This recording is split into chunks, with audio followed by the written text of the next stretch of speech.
I've never heard of this thing before. My parents used to call it something different. But Hello and welcome to Strange Conversations, don't where get to somebody take over. is.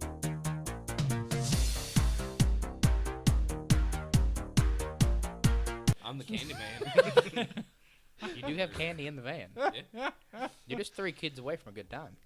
Hello and welcome to Strange Conversations, where we gather together to discuss with you what we find to be the important things to talk about throughout the week. I have on my far left. Dylan Sinat. Thank you for using your last name for the first time. I don't have to say it again. On my right. John Pettit. He's handsome. Handsome John. Thank you. And my other left. Mark Plover. And I am Brent Metcalf. Hey. You look want at to that, know you got why I remember? Because I watched last week's episode today. I was like, hey, I remembered. I'm going to get that. But it's good. Well, every single week there's a lot of news out You there. just ran over me. I did. I want to gonna steal it. I softball stole to the you. thunder. No, I'd take it. I want hard Dylan. See, you're To gone you now. And he turns into you. Look at that. Exactly. But so every single week there's a lot of important stuff out there throughout the week. It's news. It's hoopla. It's all kinds of unique things. But we call it the Never gets old. So the first bit of news that I wanted to kind of cover here is, I'm actually going to kick it to Mark because I find this the most fascinating, but it is, I think it's St. Louis University. Yep. Is implementing echo dots in a very neat way. Mm-hmm. Every single dorm and student apartment is actually getting an Echo Dot included as part of their dorm experience, or like in I can with already the see how dorm. this goes wrong. Well, actually, I mean, okay, fine. I mean, okay. Hey, you got any pot? The dot's listening. Oh God! I can't help you with that. No, but actually, it's kind of cool because they did it from using their Amazon for Business or Alexa for Business anyway. So they actually implemented custom questions and things like that to be answered. Like if you ask them what time the library closes and things like that, it would actually answer those questions for you, or Where's like about the pot certain dealer? events. You know, the good stuff. Basically. But no, I think it's cool to see that some of the universities are kind of stepping in and, I guess, adding some of that technology in that a lot of these students probably are going to have anyway by themselves. But the difference is that if you have their dot devices, you can actually do things for the university or can get information about the university through your Echo Dot. I'm also very curious to see how perturbed people are going to be that their Echo Dot's always listening to them. I was going to ask, do you get to turn it off if it's in your room? I mean, Can you unplug just it, toggle the so- RAs like, oh, who's partying? Oh, room 514. I hear some bottles clanking. No, Those are the bottles. RAs Oh my asked God, they're their not bottles. Alexa. So the next bit of news that we had is that the Pixel Watch is a thing. And Why? And, I mean, why not, I guess? No, so I threw this in here because why is anybody reiterating sort of dead tech at this point? I thought the It's smart not dead. The I Apple thought Watch that- is fine. Yeah. People- It's just the rest It's are dead. fairly functional. Like I thought smartwatches as a whole had just sort of vanished. I understood Apple was still making theirs because you're part of the Apple ecosystem. You're going to buy almost everything you can for the Apple. Yeah, exactly. As I pull out my AirPods. Yeah, I was about to say. But no, I just don't understand why they're doing it. Google Coach, I'm actually extremely interested in. It's actually like a fitness trainer app where it actually monitors, like it does the same thing Google Fit did, where it actually monitors your fitness activity, I guess, throughout the day, your steps and all that stuff. Yeah. You know, you sat in your dorm all day and, actually walked 5 miles, but. But no, Google Coach looks interesting to me, but I honestly thought the smartwatch was dead. Well, the difference between the Google Fit and Google Coach, or whatever the other app was, is that Coach recommends workouts for you, right? And meals and everything. Yeah. It's basically everything we fit wishes it was. Yeah, I mean, Yeah. that is really cool. I'm kind of perplexed myself simply because I feel like a lot of smartwatches have been replaced with simple, like, Fitbits. yeah, Fitbits and other like fitness trackers. I feel like that's what people are leaning towards more anyways. So I guess we'll see. I mean, Pixel itself came super late in the game, in my opinion, when you're talking about like Google making an actual phone and getting into the marketplace. So I guess not surprising to see. I mean, yeah, I guess it makes sense for them to go to the next iteration of their own hardware devices, but Yeah. I mean, like after what did we have, the LG G2? No, what was it? Moto 360. Wow, I went the wrong direction. You But did. yeah, the Moto Motorola. 360 anyway, the smartwatch that Dylan and I had. Circa I thought it was- 2011. Yeah, exactly. Yeah. Exactly. Like this was like whenever everything first came out and was first really big, but like suddenly it just sort of vanished anyway. I've seen people with so many different types of watches now. I can't even keep up. Like I don't even know if it's actually as functional like every other one. Like, oh, this LG watch is this way, and this Apple Watch does this, and this is waterproof, but this one's not. This I pretty version much just see Fitbits and Apple Watches. Yeah, And that's then all occasionally I see the Garmin. for the most part. But Yeah. like Steve has one for the high and he's roller. like Yeah. got this big old hunk, Mhm. like mirror looking thing on. It 8 pounds looks on the wrist. nasty. Yeah. Yeah, exactly. Yeah. Oh, Garmin makes one. Yeah, that's what I was saying. Garmin's really good for like the hiking and all that stuff. You don't need any of that. All you need is the Poke Walker. If they gives for me a Pokemon Go, you're good to there go. you go. Well, in other news, Detachable Pokeball. so the next bit of news that we had today is that the Oracle is actually calling out the Pentagon because they make crappy contracts. Who would have ever imagined that? So Yeah. this is kind of a big one though, because this is a $10 billion contract. Mm-hmm. That's a lot of Chump dollars. change. For them to go I could to a take half that. single cloud provider for for every bit of their cloud hosting, I guess in-house anyway, for them to purchase the hardware and install it, I'm assuming anyway, for them to have their own private cloud. But the problem is that this $10 billion deal, this is what Oracle said, is one, in violation of their own regulations where they do not go to a single provider for anything. Second, this is going to put them about a decade behind. This is going to lock them in for 10 years, basically, with cloud hardware, and is going to put them behind the curve by next year because cloud tech is moving so fast. Yeah. Like, the idea is that if they distribute this money over the next 10 years, they can go to a small cloud provider, and then another small cloud provider, and then another small cloud provider. Smother one out. Smother, yeah. But the idea is that they could constantly upgrade hardware and just have like this ladder effect, basically, of having their cloud hardware and software updated over time. Doesn't that come with a security issue though? Not necessarily, because they're hosting it themselves. Oh, okay. So it's all, as far as I know, it's all on site for them. It's actually considered like edge computing. It's not really like it's their own private cloud, basically. Well, and I feel like if you're locking yourself out of specific tech over the course of 10 years, tech moves so quickly, you create Yeah. security issues just by staying with the old stuff. Well, specifically, actually, Oracle referenced quantum computing and AI. Yeah. That the hardware that they purchase now to give themselves their own cloud is going to completely ruin them as far as their ability to get into quantum computing, which is great for data lookup. I'll put it that way. It's great for data analysis, particular. I'm sure it's good for Bitcoin mining too.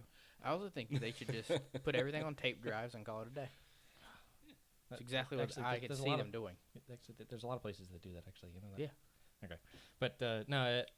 Oracle is like the contracts haven't even been awarded or even presented yet. Yeah. Just the information has been presented about it, and Oracle's already gone public about this with a write-up saying this is a very bad idea and you're breaking your own rules here. I think it's smart on their part because A, it's free publicity. I mean, not often do you hear Oracle being in the headlines. Yeah.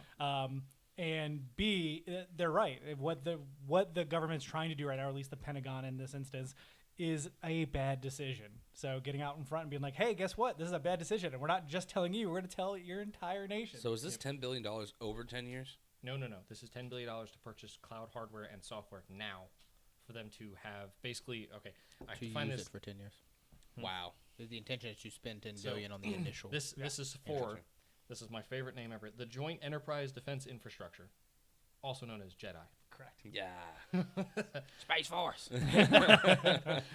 But yeah, the idea is that they're going to have like a joint cloud anyway that the entire Pentagon uses for every single one of their security monitoring, compute modules, things like that. Anything that they need it for, they can allocate servers to do whatever they need. How does it make you feel that they probably paid a dude $1 million to be like, how do we make Jedi work as our name? Yeah. Because I feel certain that's how that meeting had to go. Probably. The next bit of news that we had is something insignificant. We almost didn't cover it all, but for some weird reason, this whole like Uncharted movie keeps coming back up. I don't know why. Do you have any idea, John? I do, because they're actually talking about, someone had an interview with, I think his name was Larry, the cable guy. Harry and Mo. No, it wasn't Larry the Cable Guy. He screwed me up. Oh, Sean Levy. I don't know why I thought That's not Larry. even close. There was a interview with Playlist and with Uncharted director Sean Levy. He gave an update saying that the script was solid, everything's going through, and Tom Holland's going to be the star, and this, that, and the other, and that everybody should be Who is okay. the star? Huh? Tom Holland. the guy that's playing Spider-Man right now. It's not Nathan it's Fillion, It's no. not Nathan Fillion. No, it's not. I think he's definitely going to be in this movie at the end. I think it's going to be a surprise thing going on. You think so? I do. Okay. I want to see it happen. Wait, the Tom Holland that is like the young one? Yeah. Yes. So they're Tom going to Holland's- start off with like the origin story. When Like he's from hanging four. out with his brother. Tom Holland's actually like 25 or something. He just looks super. He young. just looks super It's young. like the chick that plays Arya Stark. Correct. Because she's like mid-20s, right? I She don't looks know. like 16. We can go with that. Yeah, I mean, she's looking older now, actually, surprisingly. Yeah. But what is like really every single article that I'm reading is saying, "Oh, but don't worry, you guys got all you Nathan Fillion fans. You got your 15 minutes. You guys are good, right?" And no, we're not okay. This is not okay. Stop saying that we at least got this. No, it needs to happen. Make it happen. Voice your opinion. What if it's all a big ploy? Like Tom Holland's in this, but he's only in it for like the first 30 minutes. No, That's he's like a flashback to the So kid. no, he's just his brother. That's the ultimate play. Him being He's Sam? he's the brother. That would be hilarious. when they're kids, and then Nathan is just normal. God, that would be good too. There's no way. I think that they're going to pull the Uncharted 4 scheme where they're going to have like some flashbacks with Tom Holland being probably a good half of the story with something happening on in the future with Nathan Fillion. Yeah. Uncharted As 4 the actor. is breaking into the academy he was when he was a kid, right? Or Yes. is that- Yeah. Okay, it is okay. And I think they could probably pull off a similar plot line. It probably won't be the same one, but for sure where it is a younger him getting to know Sully. Like we saw that in 3 as well. Yep. We'll see. I mean, Tom Holland's a talented actor. It's not like he couldn't carry an Uncharted film. It would just be very odd choice to have him as the Nathan Drake. Yeah, well, I mean, and not utilize him at least. So Yeah. I would think that Granted- he would be at least a very strong portion of the movie. As much as I thoroughly enjoyed Nathan Fillion being in that 15-minute clip, I do think that they're also looking ahead to making this a franchise and not just a singular film, in which case someone young like Tom Holland would make sense. Yeah, but I mean, he's never going to be able to be. Who's going to play the older Nathan? It should have been Chris Pratt is what it should have been. Chris Pratt as Nathan Drake. No, it could totally be. What? This yeah. is. Oh yeah. What He's cut. He's funny. No. He's got the Have comedic you? timing. This is a total random side note. I don't know if you guys have seen this photo. It's not Seth Rogen. It's Jonah Hill. Jonah Hill. Oh yeah, where Have he's you lost seen like the new Jonah Hill? a ton of weight. Yeah. And he's yoked. Really? Is he yoked? Really? He's Okay. yoked. Wow. Oh I didn't my realize heavens. that they put the harness on him and have him push carts. That's ox. What? You yoke an ox. Well, I don't think we know what yoke in is. the next bit of news we had, it seems that Halo Infinite is in fact confirmed Halo 6. Yeah, I had a friend ask me if I was more excited now for Halo Infinite than I was. The friend. Yeah. And no, I'm not. I'm actually kind of disappointed, but yeah, they're saying that this is possibly going to be this is the sequel to 5, which means they're continuing the story. They're going to focus mainly on Master Chief, and yada yada yada. And I still think it's going to have a BR quality to it. We'll wait and see to find out if they're going to push it Infinite or not. people. Yes, That's the ploy. I The round never ends. That's why It's I'm just like- people keep coming back. Well, that's what's kind of getting me. I'm like, why are They you going call to make it this a direct sequel? Why not just deathmatch. call it what it is and say you want it to be a BR game? I don't. Well, I think part of that is that most people are moving away from numbers. Like there are very few on the outliers, and that Square Enix. Like Square Enix is the only company I know that's like, we're making Kingdom Hearts 3 and Final Fantasy 16. Ha ha ha. Everyone else is like Tomb Raider, Rise of the Tomb Raider. It's the third new Tomb Raider. We know this. Call of Yeah. Duty's Final doing it. Fantasy always used to trip me up. 'cause Call of Duty is doing it too. That's right. Yeah. Go ahead. Sorry. Final Fantasy always used to trip me up though. I love it. 16? Come on. It's so great. What's worse to me is when I was a kid, it was like, I remember them talking about like, oh yeah, this is the first Final Fantasy. This is 8, and I was like, Oh, it gets so bad. what? So it gets worse There when were you're like, 7 numbers before that. we're playing Final Fantasy 8 and then 9 and then 10 and then 10-2 and 11 and then 12 and 13, 13-2, 13 Lightning Returns. Don't forget the fact that 6 was released in America as 3, but it's not really 3 because 3 never got released here in the United States. Yeah, it's a fucking minefield. It's insane. I'm gonna reference your Battlefield 1 comment from like 4 or 5 weeks ago. I blame the Japanese on this one. I just don't see people getting behind the Halo series with this being a sequel. Yeah. I mean, I definitely think where the story left off in 5 is very odd because it was just such a weird thing of like they put themselves in a corner in 5 like, oh, are we gonna make Cortana the bad guy or do we make Master Chief the bad guy? And it's like, well, how do you carry on from that? It's like the Yeah. 2 most important people, Yeah. not in best terms. Well, and also and I never played 5, but from my understanding, there was a lot of plot holes, the inconsistencies, and then the very ending just left you unfulfilled. So you have to pick up the pieces from this and make something worthwhile. The best part about 5 is the trailer where I don't remember the other guy's name. Locke. So it's the trailer and it has like from Locke's perspective and it has it from Master Chief's perspective, and then they made Locke appeared friendly Chief appeared friendly for Locke, but Locke appeared like as an enemy for Chief. Mhm. Yeah. And it was like just everyone breaking down that trailer, and there was so much hype, and I was like, "This is gonna be awesome." Then I was playing it, I was like, "Wow, we It's were false so advertising. hyped for this." Jesus. I mean, am I wrong in saying that this Yes. is false advertising? We've had this. I know over we and have, over. but I haven't had it with them, sir. Yeah. I I definitely thought it was underwhelming for certain. Yeah, by far. That was sad. Really Speaking sad. of underwhelming, in Port City news, the Switch is getting another port because they can't get new games, right? That's not true. They had a little Nindy announcement we could talk about in a little bit. Okay, a little, Yeah. a little. Diablo 3 is 20 minutes. scheduled to be released this fall Yep. on the Nintendo Switch. I think it's actually a pretty big deal. It is the perfect platform for Diablo 3. I will play it on the Switch for sure, especially because it comes with the Necromancer DLC already packaged in, which makes me happy. Well, You the know cool the thing is in PlayStation has that same September. bundle. Yeah, I Okay. I have it on PS4 already. What? Yeah, Did you play it? Yeah. How long? I beat it. I beat Oh, the really? game. Yeah, No, you right? You didn't Did play you it again? platinum it? I didn't platinum it. No, Bree did it. Brianna did. Yeah, the fiance. Yeah, fiance. Uh, I think it's gonna be interesting though with Yeah. September coming up with the online little iteration. I don't know how well that's gonna work though. It's gonna work really well. It should work fine. They announced that it's drop in, drop out, couch and online co-op, which is super nice. That's how Yeah. the game is on current consoles and PC right now. Well, I don't know about couch Super for PC, important. but for consoles, yeah. But I also think it shows that Activision Blizzard is looking at the Switch as a platform to put stuff on. Yep. It is a port. It is definitely them testing the waters to see what this does. But of all the things they could have ported, I think this works great. Like Overwatch seems like the obvious one because it's hot still. Yeah. But I don't think it works as well because you have to be connected online all the time. The Wi-Fi card on the Switch is okay. It's not great. Yeah. Like an online competitive shooter like that.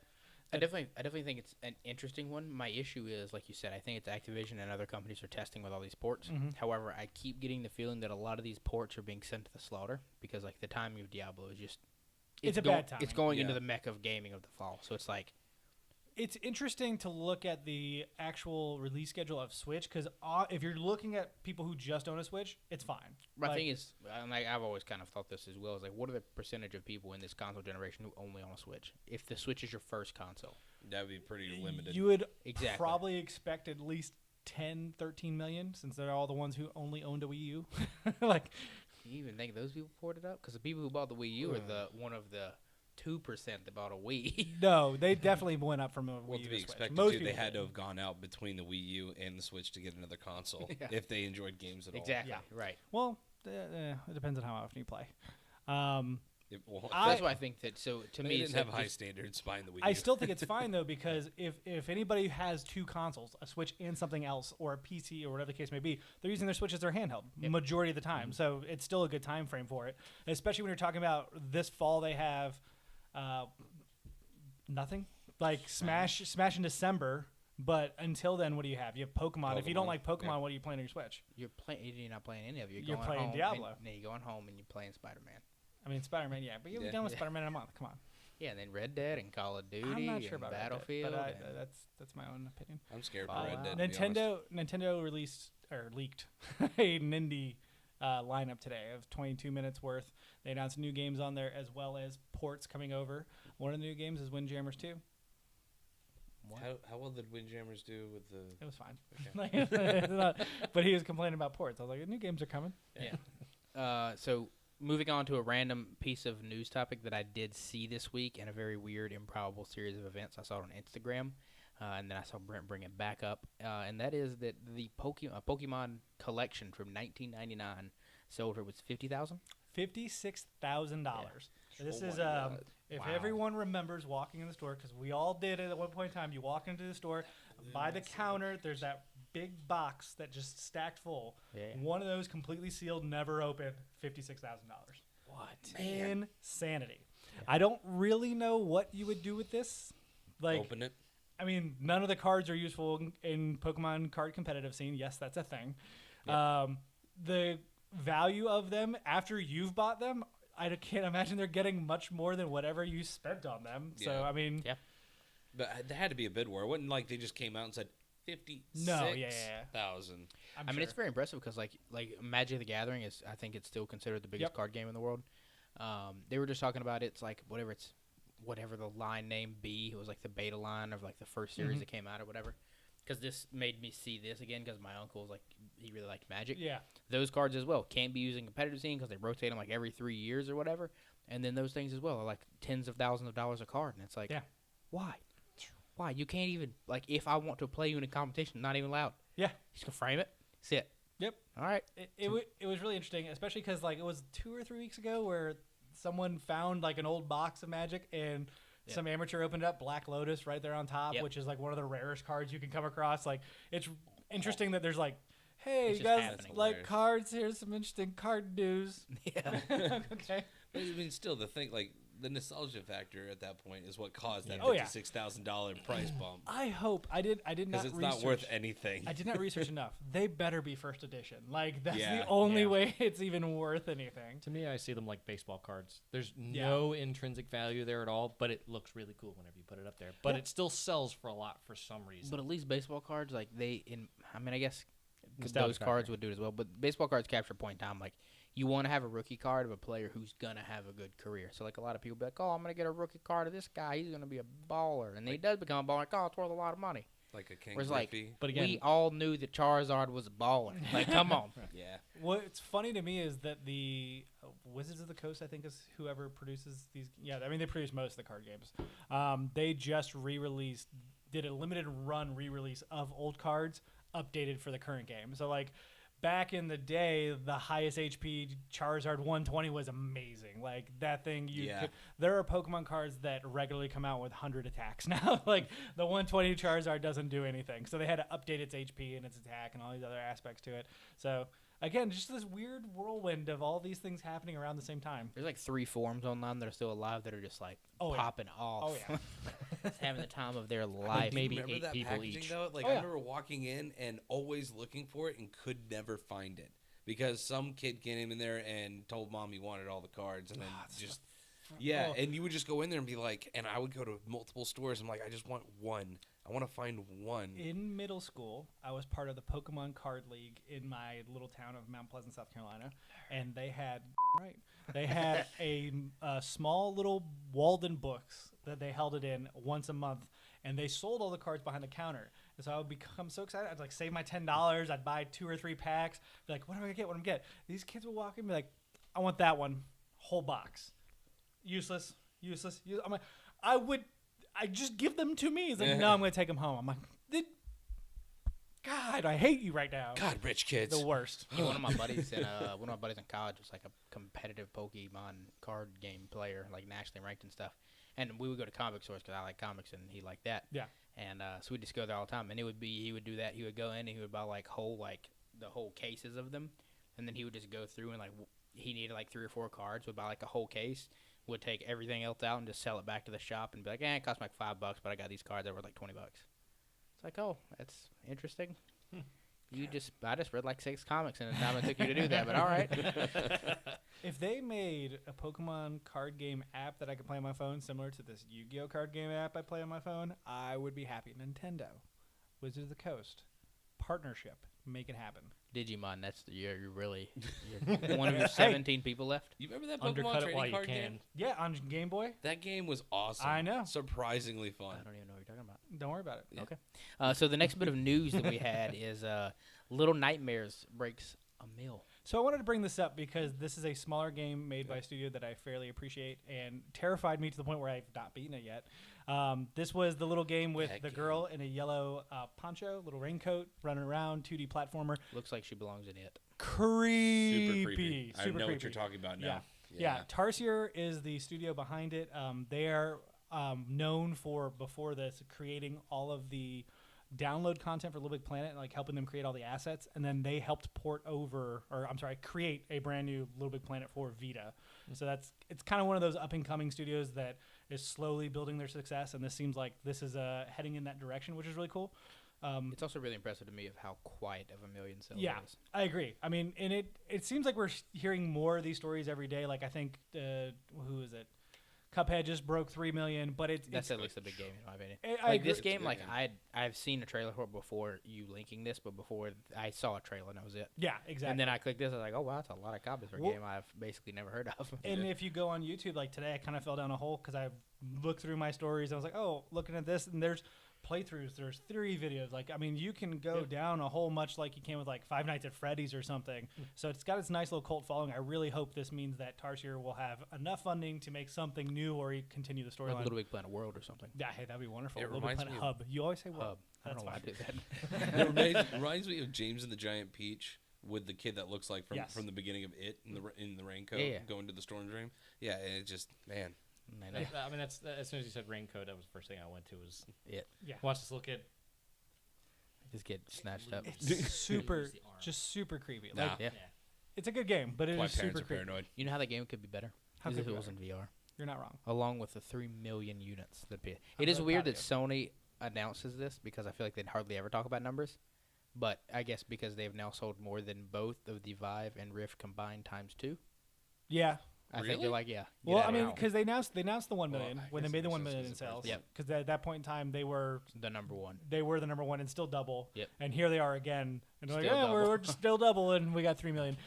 It's not surprising to see them at least slowly dole out the news.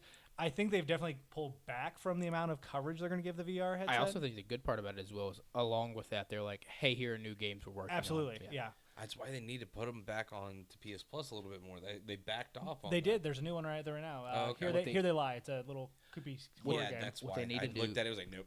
Is as they slowly kill off the Vita, replace the free Vita game with a free VR game. It seems like that's what they're doing. But like, they're going to continue to do this until March, so you just hold your yeah, horses. Okay. March will be the last. Or no, I think Then March is done. I don't Yeah. think February's the So last in month. February, it's going to show up in my new game, The Graveyard Keeper. I'm going to take it out back. There you go. You can just put it right there.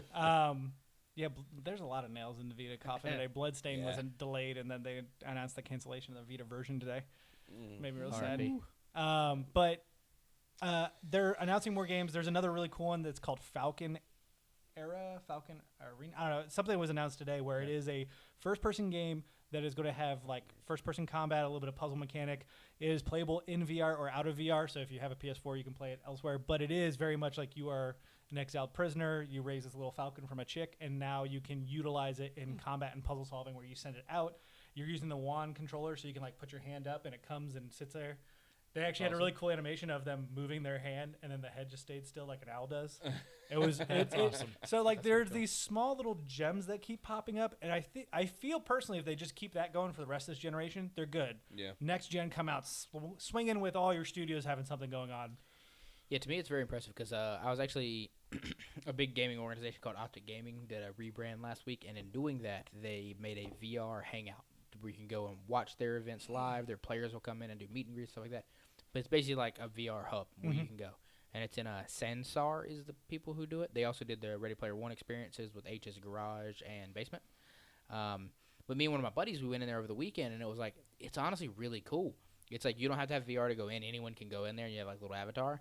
But if you have VR, you can go in and like, if you don't have VR, you just like walk around and look at everything, and you have like a character or whatever. But if you have VR, then you are your character. You can go bowling, you can play cornhole, you can throw darts. See, that's And it's just awesome. Yeah. It's like you can do all that stuff while like this esport team that you really like is up on this big screen, like a big world event. And it's like I could totally see there because when we were in there, there's like maybe like 10 people, but it was like 10 people who obviously care about this team. And I'm confident when they like play a game, it's like cool. There's 100 people in here that like this team. This would be a cool time. I agree. Like this would be like an awesome VR experience, and that's not something, in my opinion, technically challenging. I have no idea why like PlayStation Home couldn't just be like, "Oh, look at this! You like God of War? We're doing a God of War event." Mm-hmm. Well, yeah, but I'd say the advertising would be limitless. Yeah, absolutely. It's almost like they had this before, and it was called Home. Yeah. You see some studios pull this out, like with Spider-Man Homecoming, there was a VR thing you could purchase on PS4, and I think Oculus and Vive as well.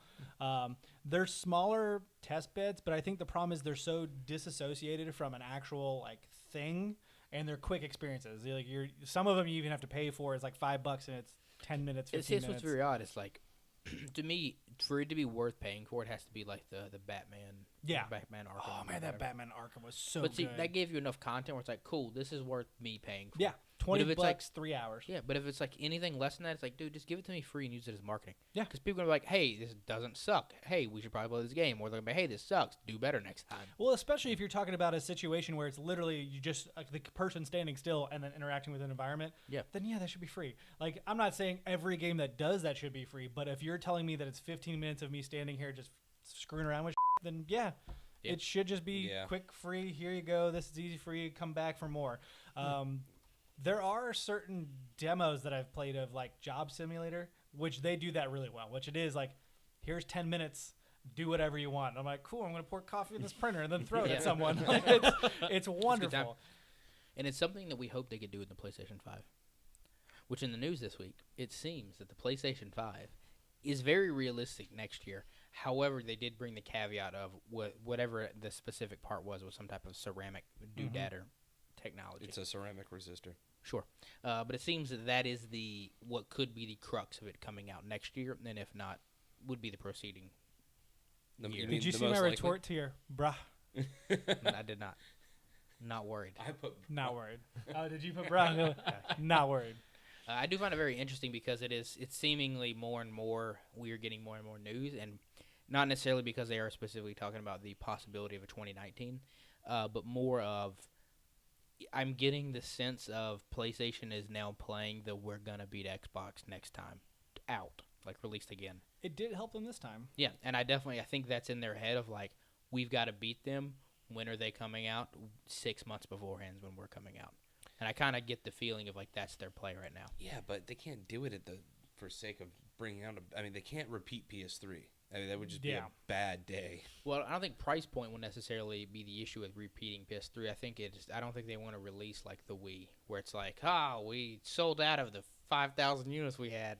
God, that's inconvenient. See you at Christmas. Yeah, I definitely think they need to. They talked about that was on purpose too. The Wii is it's up for debate. Amazon has definitely been captured, somewhat throttling their Echo devices around the holidays. Yeah. But I don't think Sony wants to do that because, no. If you're going to have how many people have a PlayStation 4 now? 80 million people? 83.3. You're going to have 83.3 million people want a new system. You want to at least give them the opportunity. Yeah, Sony has not, as far as we know, from historical like context, has not been one of those companies that does throttle their amount that they have. They typically create enough so that they can get that first wave sold and then work on their next wave. That would be my fears, and I think that's what they want to avoid. I definitely don't want to have to fight someone for a PlayStation 5. Black Friday, you talk about it like you've done that before. Ripping it from the hands of an old lady on Black Friday. For the PS4, I traveled to 4 different Walmarts before I was able to actually find the proper, find an actual one. You didn't pre-order it? I did not pre-order it, no. Nobody in our house did, I don't Nope. think. No, we did break down within that first month, though. Yeah, I went over to the Walmart nearby and saw an old lady, punched her in the face. Ran off. Hey, even pay for it.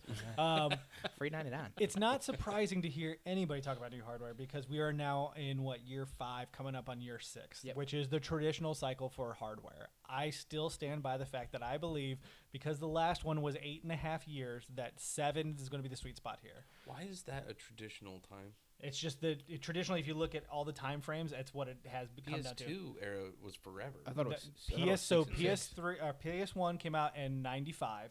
PlayStation 2 came out in 99. PlayStation 3 came out in 96. I'm sorry, 2006. So like that's 96 it came out. Yeah. So if you follow, actually, I'm sorry, 99 in Japan, 2000 technically in the US is when the PS2 came out. So it's usually that 5 to 6 years. It's what it's been forever. Yeah. And that's why Nintendo is constantly iterating, and they're in this weird, funky spot where we're like, technically that's like with this generation, but not really, whatever the case may be. So I just remember when the Wii U came out, and it was just so painful. It was like, oh, bless your heart. Oh, you tried. You tried. Thank God they're like, here's a really powerful handheld. I'll be like, that's what we wanted. Thank you, Nintendo. I saw that Wii U, and I was like, no, I'm not giving you my money. So I'm definitely interested to see. I think that the rumors about Microsoft having a streaming box coming out along with the big one and the big beefy one coming out later may scare Sony, but I also don't necessarily think that's the reason to rush this production. Yeah. I think it all depends on how they're going to do it. That's the big thing. If they're going to do a modular system, which I hope they do, but I don't think they will. Modular, Sony. Yeah, Logic. Name a modular Sony product. The Vita only had proprietary SD cards. Mm-hmm. Same with the PSP. Mm-hmm. The old memory sticks back in the PlayStation 1 and 2, those were proprietary. Remind me what it took to replace a hard drive on a PlayStation? Some screws. You have to cut this seal that says if you cut it, it voids the warranty. And how did you change a hard drive on an Xbox? You press a button, and it went... And then it went right back in. It's weird how that works, right? It is. But moving on to the next bit of news that we have is actually very odd because we always feel like this is half the time the BR show. But Dying Light, oddly enough, showed their BR, but I don't know. It's the least BR I've seen because you're fighting zombies. Yeah. So it's like, it's weird. I don't know. It looked cool. Yeah, it looked fine. Yeah. With the players controlling the zombies? No. It's just more. It's like survival. They're not technically calling it a BR though. They are calling it their multiplayer mode. Yeah. Even though it very much is a BR. Yeah. It's basically like, hey, go out and kill zombies and survive. So the BR is just you against the world with a bunch of other people, not necessarily you against others. Well, you're still allowed to kill them. Yeah, but it's top. just you're more along the lines of like. Well, you drop in and then you pick up weapons like a BR, but it's seemingly, from what I saw, I think it's only 5 people. I wonder how that would make sense. Upgrades because it took a while to get some decent upgrades. So I guess I think you just pick it up because like the trailer they showed, dude drops in, walks through this little area, picks up a wrench, beats some zombies, and then walks around. And you can see 5 people, like there's 5 players in the top right. Yeah. So I'm assuming it maybe is capped out at 5, but he's just fighting zombies and you're getting points for it. So I think it's co-op or you can kill the other people. So. Yeah, I'm going to assume if you have more kills than me of zombies, I'm just going to crowbar your head. And I'm like, well, I'm number 1 now, boy. So are you fighting for points or fighting for position? It seemingly was for score. Okay.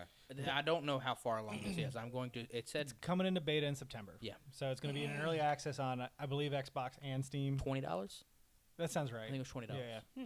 So they're really doubling down on Dying Light. I can't remember the name of the studio, but the first one came out and they went and they released the game. They came back out and were like, hey, we're going to, instead of just releasing a sequel, we're going to go and give you a year's worth of free content. If you own the game, if not, you can buy it we're maintaining the $40 price instead of dropping it down to $20. And for the next year, you'll have this content available. And then we saw 2, which is a vastly different game. Yeah. Yep. So it's very odd that this is coming out in the shadow of 2. I agree with that. I would expect it to come out with it. Much more like 1 than 2. It seems more like 1, and it seems a little bit disconnected from both. Yeah. I really enjoyed the first one. It also had probably my favorite video game Easter egg. It had an awesome Mario level that gave you a glider suit. It's really cool. Basically, you just had to find this like hole in the top. Did you look like a squirrel? With the suit a little bit maybe. But you had to find this like weird little like hole in the roof, and you'd go in, and it was a whole water-filled level with the first world of Mario built in it. Oh, that's cool. And you had to jump and mantle and get across it, and if you did, you got a little wingsuit. Interesting. So the next little bit of news that we had is that Philips Hue has released their new lights. They're essentially LED strips. Pretty cool. It's like their LED flexible strips. However, they're solid. They're pretty awesome looking for ambient light and background light. They are dope. They are very dope. I saw the article you put in there and started looking at it, and I was like, Bree, we're going to buy some of these for the house because this is awesome. And I mean, honestly, I think Philips Hue is like one of the easiest smart home techs, and it's also it's just so useful because like I use it every day because it's like, oh, in the morning, do you want to get blinded by light or do you want to set the lights to 1%? I'm not going to get blinded by light. For anybody who didn't look at the article that's in the description, or if you're driving, you can listen to my dulcet tones describe this. But take this microphone stand here and then place it in the corner. If you're driving, please don't watch him. Have one side of it just have light shining into the corner of the wall, so the wall acts as like a reflector to give you light in your room. You can also lay them down on the floor. Correct. All kinds of good goody. The idea is they're extremely thin, so like the light is all you really see coming off the wall or whatever you're projecting onto. Yeah. To me, like, because I have a Hue LED strip in there. To me, that looks like an LED strip just inside some sort of rigid container, basically. But honestly, I'm excited for it just because I have an entire room full of Hue products basically in there to light my entire room. And LEDs are so much like when you talk about energy efficient, like money. Even with like the proprietary wireless modules in them and all that stuff, like it's still more energy efficient than using like a CFL. The CFL. Those are the same ones you use on your bike. Huh? You use those on your bike, or are they a different light? I thought you were putting lights on your bike. Oh no, that's different. That's just LED lights. I mean, yes, but no, they're not huge, unfortunately. If you do want to make them, I'm starting to buy them. There's a series of the guy from MythBusters, Grant Imahara, is his name. He's doing a ultimate smart home video, and it's pretty cool. He's breaking down like everything from modular homes, which are really cheap, to smart home tech that basically is like super efficient. How to basically use minimum amount of power. It's pretty cool. He talks about a whole bunch of other companies that they partner with, but it's pretty awesome. He's not one of the 2 brothers, but he was one of the dudes that was there like during the original season. One of the other 3, He's the Asian guy. Yeah. That's what I imagine. Yeah. With the last name. Yeah. I mean, I wouldn't have guessed that was Asian. I didn't know what it was. I mean, context clues is what I call it. I was gonna say I don't remember what the other guy's name is, but the Adam. What is his name? Adam what? West boys. No, it is not Adam West. That one. Oh my God. Either way, Savage. this is what.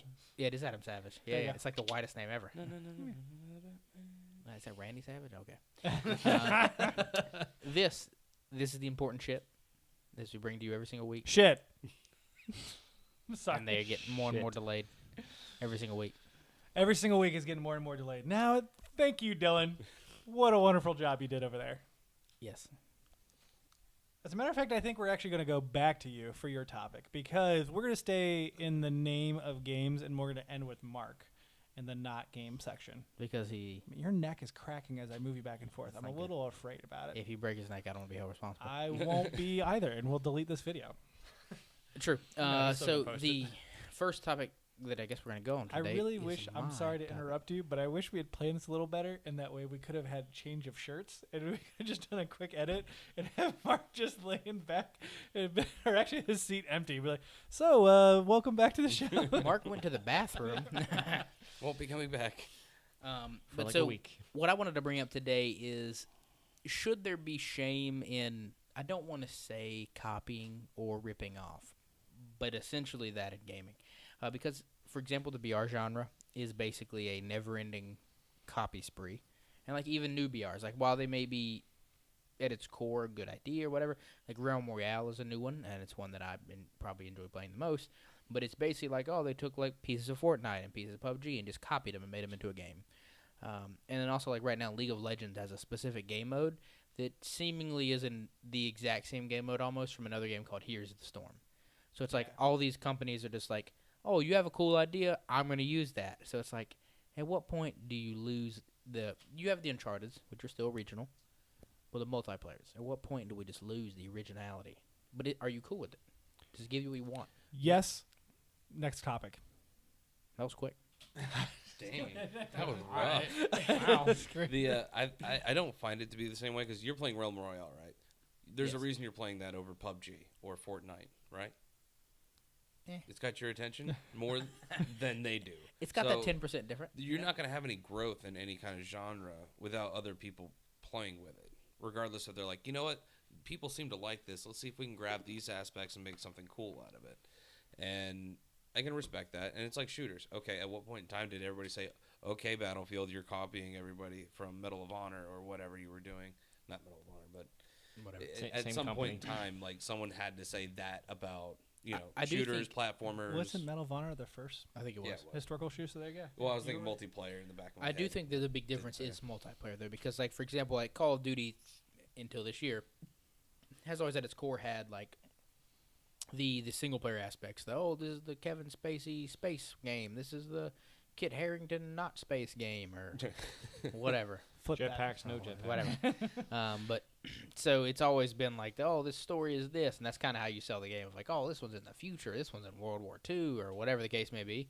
Whereas like with multiplayer, it's like, shooter's a shooter, man. It's pretty much like you got a gun as a first person, third person. First person, okay, big bucket right here. I mean, I think the market directs itself well enough.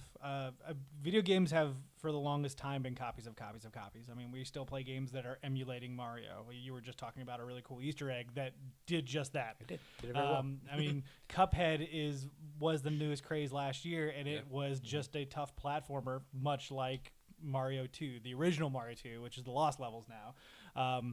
I think it's fine because most people will find the good stuff. Like, they'll go after what is interesting and has enough change to it. Dark Souls is a great example of, like, hey, we're just making games hard, like, and obtuse, but that's not unique. Yeah. They just decided to do it for one series, and people are like, oh, this is really cool. We just want to play this now. And people have tried to emulate it, and they failed. Lords of Shadow is a great example where it tried to be that third-person hard game. And Bloodborne it fell is apart. from one of the producers. Yeah, it's but from different it's same studio. company. Same company. From Okay. Software.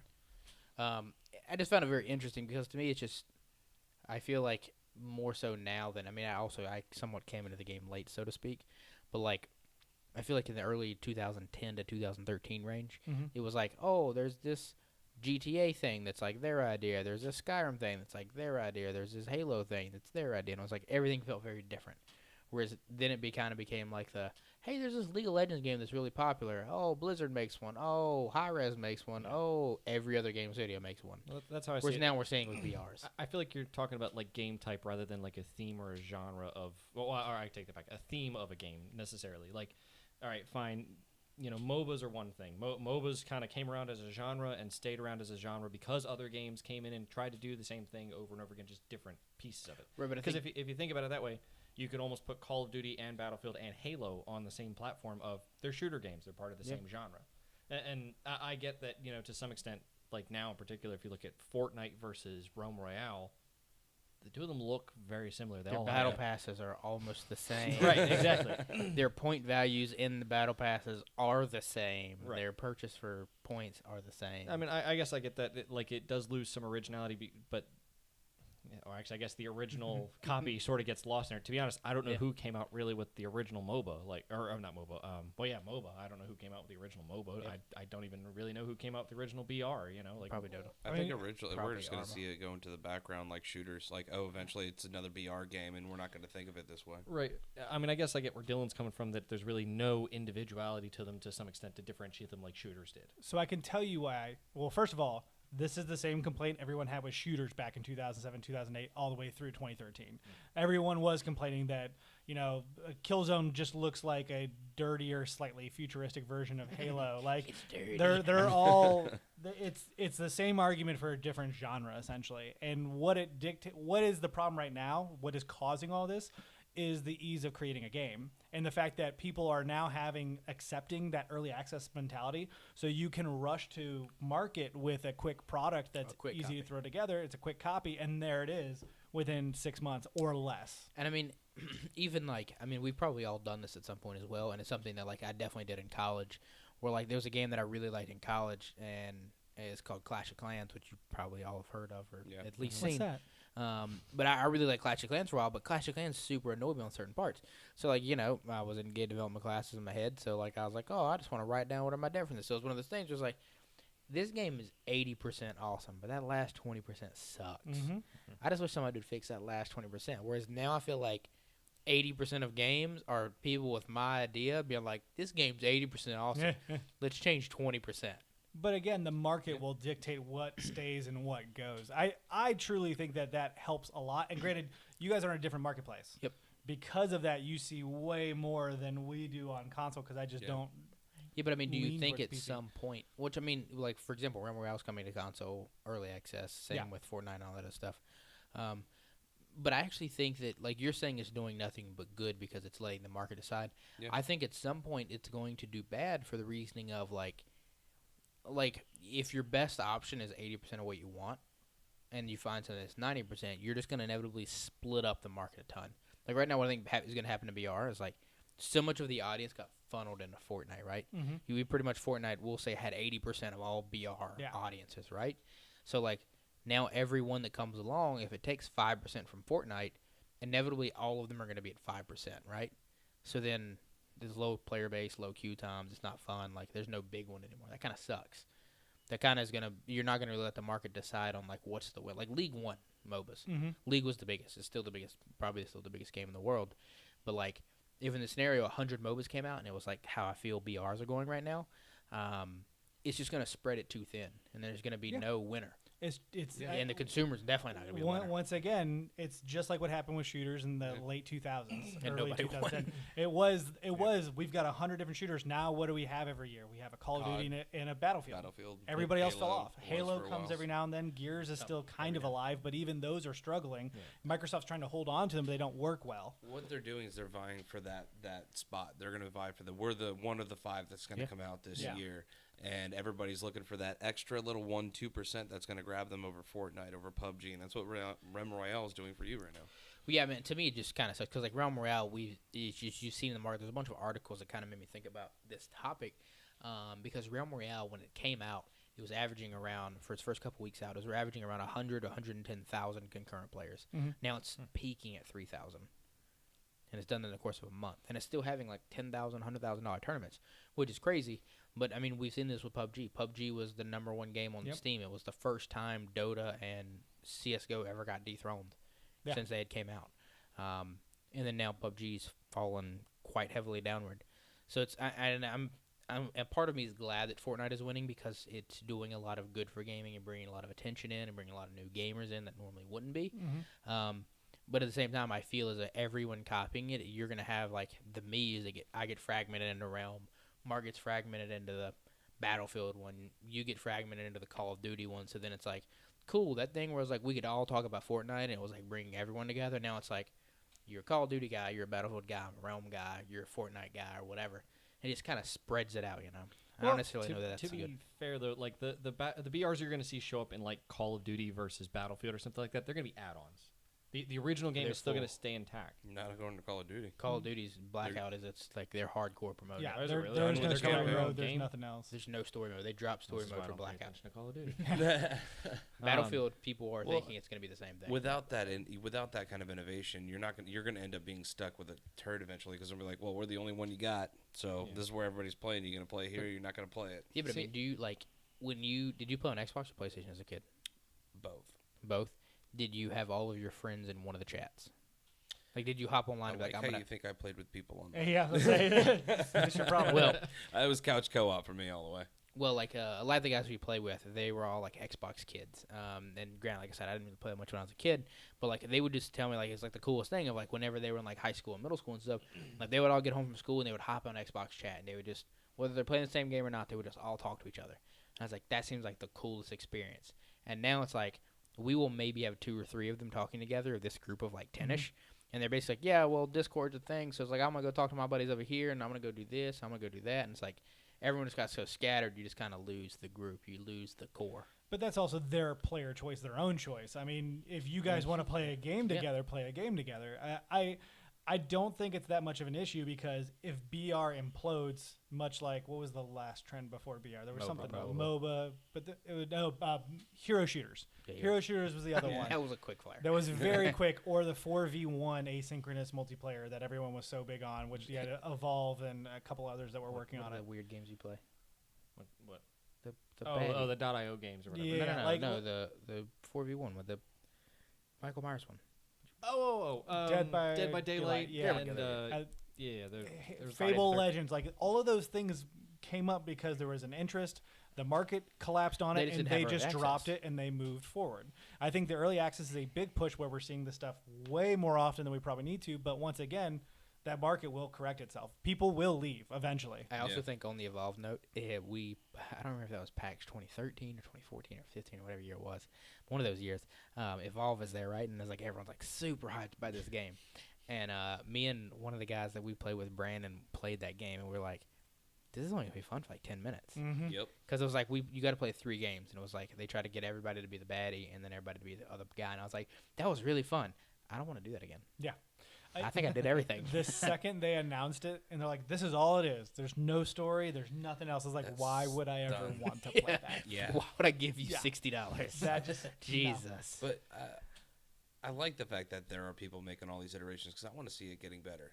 I don't want to see it dissipate into this is only a Fortnite game or this is only between Fortnite and PUBG. I want to see it grow because it's cool to see actually something come up from nothing. Like I totally I don't couldn't remember like how I felt when shooters came out because I kind of integrated into it after that realization happened. So it's kind of cool to like be on that cusp of watching the BR. I think it's gonna be interesting to see though, because the way I see this particular genre going at this rate, especially if everybody's jumped on the hype train, this could actually tenure the genre at this point, kind of like MOBAs have been. Oh, at this point. absolutely. Yeah. Now, shooters as a genre is extremely tenured at this point, which is why I feel like you have such differences. Anyway, you have Call of Duty, you have your Battlefield, you have Halo, Arma. And they found ways Arma, to involve other genres into the shooter Right. genre in order to help But expand it. I think this is part of the tenuring process, though, of like MOBAs anyway. Like you don't really put Dota and I guess you still put Dota and here or League together, but like Heroes is still kind of its own style separate. What? I missed exactly what you said. I said TI's going on. Okay, there you go. Largest prize pool of any esport Got it. ever. You guys are psychos. I know. Yeah, we're the psychos. Yeah, we're the psychos. Go ahead. Well, Go ahead. oh, sorry. No, you're good. But no, I see this like if everybody jumps on this hype train, then it becomes sort of a tenure genre, and those who can't make the cut fall off. Yeah. And I understand what you mean by people scattering out, but I still think that there's going to be a clear winner somewhere. And to be honest, If it's Call of Duty, then I'm not getting involved. I think time is actually kind of a major aspect that we're Would not. you say that it heals account. all? Would you say that it heals all? It doesn't, and my foot is indicative of that. The time span in which BR got super real, a lot of money going into it, a lot of people playing it. It just doesn't feel the same as when the shooters did. The shooters, it was kind of like people played it, but it wasn't like this huge, massive boom, and then you didn't have a bunch of shooters show up all of a sudden. You did, but it didn't feel that way. Maybe because we were younger and we weren't really into it as much. I mean, as I we definitely are feel like this explosion, like just in the terms of like when I was a kid, like I remember like it was like everybody cared about Smash. I remember that was like a big thing. Like Smash was a cool thing on a GameCube, and then I remember it was like everyone in like middle school and high school was like Call of Duty is like the cool thing, right? And then when we were in college, it's like League of Legends is like the cool thing, but all of that was like slow builds. It felt. Yeah. It was like this is cool, and I hear like a couple people talking about it. And then, like, Fortnite, it's in the span of, like, I felt like a month. It just exploded to the point of, like, I'm buying stuff to work on my yard, and there's a 55-year-old man making fun of me for holding a Matic, asking if I was going to play Fortnite. And I was like, what? Are you serious? I mean, I also think that this is, Battle Royale would be a subgenre of a shooter. Yeah. I mean, but the expansion of subgenres is important, and it happens in every artistic form. This is just the beginning. If this can carry forward and become tenured like you're talking about, this can continue to grow in different ways. We look at shooters today, and they're drastically different than what we remember from the arcade days, where it was a rail shooter where you sit there and aim a toy gun and it moves for you, or Galaga. Still want Either that one. to come back, by the way. I love real I wonder shooters. if younger VR with kids your own rifle. Oh yeah. are going to Sold. remember Fortnite being the original. Because that is like, it's Probably the obviously, you case. could tell where, like, you History go look it up. favors the winners. Yeah, I mean, Whoever wins. the winner writes. How many people history. remember that Medal of Honor was the first real big shooter and Exactly. not Call of Duty? So it technically, with that logic, the tower defense bred the BR game. What? Because originally, Fortnite was supposed to be a tower defense game. Oh, I was going to say you would be armor-bred VR, but I just find it very interesting because to me, like, if I guess I had my dream choice, obviously I don't want to play a turd, so I would obviously prefer to have the best of whatever genre it is. Competition brings it out. And I think competition does bring it out, but I think I would be more accepting of a game that is 80% of what I want if it was the only one because all my friends were there. Because it's just really inconvenient. Because like right now, like in like the Discord we play in a lot, we have guys that only like to play PUBG. We have guys that only like to play Fortnite. We have guys that only like to play Realm Royale. And it's like, why can we not just play one thing? Give in. I mean, Because it's not part of everyone because gives it's it. I part will of that give in. tenuring process. You got to wait for the ones that don't make the cut to fall off. I also find it interesting because your dilemma here is communicating and hanging out with your friends. Yeah. Whereas I understand You hate people, Brent. I mean, I am a curmudgeon. I understand the idea of Just a little copying games being not great, but I'm understanding it from a fairly different perspective, which is when you have a genre that does nothing but copy on itself, it takes forever for that iterative process to actually produce the next new thing. Mm-hmm. And so when you're waiting for it, it becomes frustrating because you're like, well, I've already played it. Octopath Traveler is a great example of both of your topics, where one of it is like, it's an iterative process of old school JRPGs. It is the same thing that we've seen over and over again, and I've got it in my hands, and it's fun, it's cool, but it is a solid 7.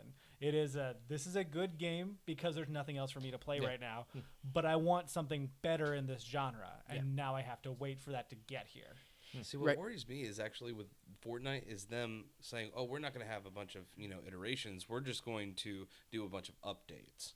And I'm like, so technically the game's not really going to change. The only thing that's changing is like maybe the scenery, a level or two, or a space or two. Well, yeah, that's what I find very odd right now is because like it feels like Fortnite, like say like for me, like Fortnite, I don't really like third-person shooters anyway, but Fortnite either way is like, we'll say it's 80% of what I want, right? Like it's cachet as you build things. Realm Royale's cachet is, you have 5 classes to choose from and you don't build things, right? But like as they're evolving as the game, like those individual studios are evolving, they're just changing super small stuff, and it's like you're always still left with that maybe 5 to 50% of like, this would be cool if you did this or if you did this. Whereas like what you're saying is like because none of them are winning and none of them are dying and none of them are losing, there's never like the whole community wants A and we're not getting A. It's just everyone is getting everything but what they want, and then it's like, I want to go try this one. It's not it. This one's not it either. This is not it.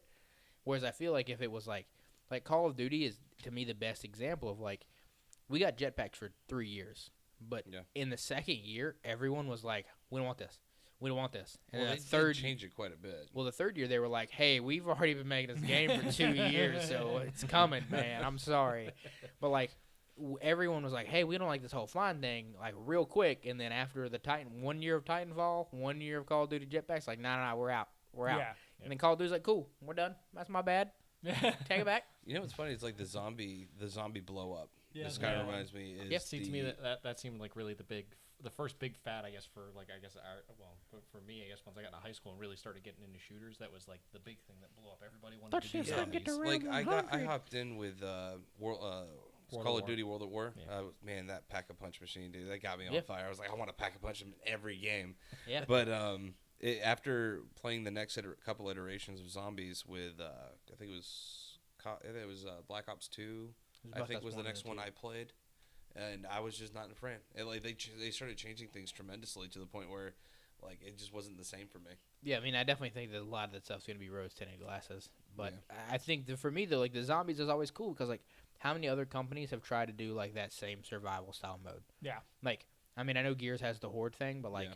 there's probably people who absolutely love the Horde. But like you said, in high school, what did your friends talk about? They talked about Call of Duty Zombies. Yeah. Whereas like now, it's like, hey, what do your friends talk about BR-wise? Well, there's a list of 12. Well, some talk about this one.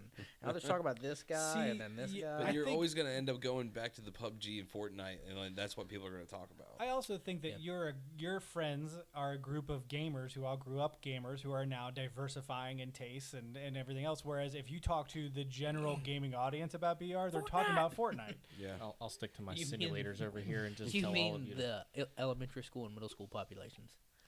Well, including adult populations too, because there's plenty of adults that don't, Average gamer being 45. Yeah, I mean, Well, no, I'm just saying. 36. I feel like the average age I of thought it was in I the don't know. 40s. kids getting I'll do this tutors research. for Fortnite and crazy. I know what you're saying. I'm telling you what I'm saying. No, Would they're you listen for once? And no, because all Listen the here, Of all girlies. people to say that. I know. of all the people, Hey, I've been this reserved today. old man over here is like just I'm gonna play Listen to your kids. Persona 5 by myself Man, I was with so the lights off. I am off. so sorry. Demographics as of 2016, the average age for a video game player is 35. That was close. That is great, great. Great. So That was much higher than that. I definitely think that part of your specific problem is that you and your little group of friends, because they're all little, are He's the youngest. are all diversified in thought in finding games, and you have a marketplace that allows that. So that does create its own issues. What you really need is for Steam to come up with a chat option that allows you to chat with each other while you're playing your own games. Yeah. They have that. Well, then why don't you do that? What do you mean? We use Discord.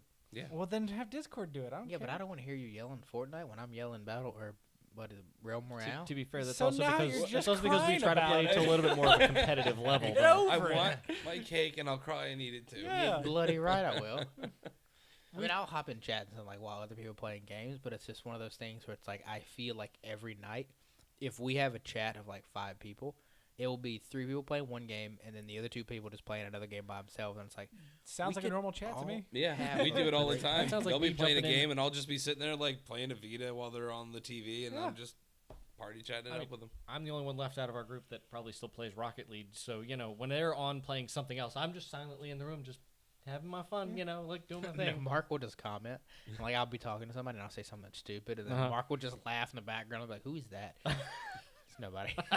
FBI guy. Man, he's so mean to Mark. No, he could totally get in Discord and have a great time. Yeah. No, except I'm doing like Oh, software. Linux or I'm doing something. software development on my Linux I haven't OS. heard much from It'd be Rocket League fine. lately. It's at still all. kicking. Yeah, still Okay. kicking. Yeah, they had an event, like a live event for their RCS. 2-year, 3-year anniversary. I don't know. what Rocket it League That Championship was Series. that was another up and comer that came out of nowhere, and it was just like, RLC. That was But lightning. although- That was lightning in a bottle. They are still making money. oh yeah, hand over I'm fist. sure. I was gonna be surprised if they weren't. We talked a lot about nostalgia and going back in time and looking Rose at tinted things. glasses with a should be gold. Rose tinted glasses, if you will. I think I've heard that phrase before. Yeah. John, your topic. Times. My topic is: do you think that? I'm sorry. Let me get closer to this mic here. Yeah, clear the throat. The nostalgia, does it get you to buy these games that came out in the past, such as Crash Bandicoot with the Insane Trilogy, or Spyro coming up in November, Yeah, because it got pushed. and Spyro got pushed. We'll talk about that in a second. into a very dangerous timeline? It was already dangerous. Yeah. Do you feel like it pushes you to want to buy those games? And did you want those games, but you still didn't buy them? Like, where were you at? Next topic. No. You next just topic. answered a multiple choice question with yes. Yeah, because it's yes to all those kind of questions. Like, Was it yes or no? Yes. yes, nostalgia gets me to buy games. Yes. Often. Octopath is a perfect example where it is very much, hey, I grew up playing games like this. I really like this. Yeah. Do I buy those games? I would say about 50% of the time. I own the Ratchet & Clank collection on PS3 and Vita. I own the new remake of Ratchet & Clank on PS4, which is based on the original game. Did you want a Spyro remake? I don't, but Spyro's not for me. Oh, that's Yeah. what I was asking. Yeah, because but, I didn't know. but if they were like, hey, we're going to package together all the Ratchet & Clank games put on PS4, I would buy that. You're not wrong. Especially comes with some of those games that didn't have trophies that do now. Yep. I bought the Sly Cooper collection. I am notorious for going back on my Vita alone. I have a tab, a little world bubble area for Final Fantasy, and it's Final Fantasies 1 through 10. Didn't we get the Sly Cooper collection for PlayStation Plus? Or was that only one game? Can't remember. I don't think we got it for Plus because I bought it on both handhelds, but we did get the one game, which is the Thieves in Time, which is 4. Yeah, that one. That's right. Yeah, Such a good game. It was a great game. I just for instance for me, like with Crash Bandicoot, I loved that game. I grew up playing that game at a friend's house. I never owned a PS1, believe it or not. So I only played that game at whichever friend I was at that house that night. I wanted that game. I wanted everything about it. Still didn't buy it. Yeah. Old games are overrated. Do you think it has to do with the game? Do or you feel that way about Mario? I think Mario, in my opinion, is the most overrated game ever. It transcends time and space. You were wrong. I don't disagree. Nintendo forces it to be I don't- to transcend. I don't time. disagree. No, I meant like literally the original game. I would pull out a Super Nintendo and play Super Mario right now. I don't disagree that Mario as a gaming influence Super Mario is not very important. I think Mario as a game is very overrated. It's a platformer. I mean, it's not Exactly. I mean, what did they say it was that it wasn't? No, I'm saying it's just overhyped. Like it's just like it's just like to me like The Hangover 1 of like everybody's like, "Oh, it's the greatest movie ever." I'm like, it's an okay movie. It's not bad. The Super You Mario don't movie was watch the greatest movies. movie You're ever not made. allowed to judge movies. Exactly. That's why I was like, it wasn't.